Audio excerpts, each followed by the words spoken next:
తెనుగోళ్ళు ఇచ్చిన శిల్పక పండ్లు తేనె మామిడి పండ్లు తీయంగా తిందామె తీరొక్క పండ్లు చిలక నేరేడి పండ్లు కాబోళ్ళు ఇచ్చిన మక్క కంకులు అవి పాల కంకులు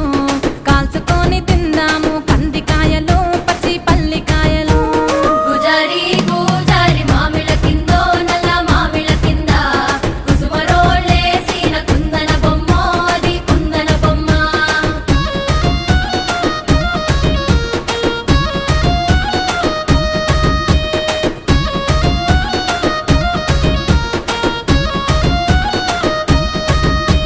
బెస్తోలు పెట్టిన పచ్చి చేపలు అవి వట్టి చేపలు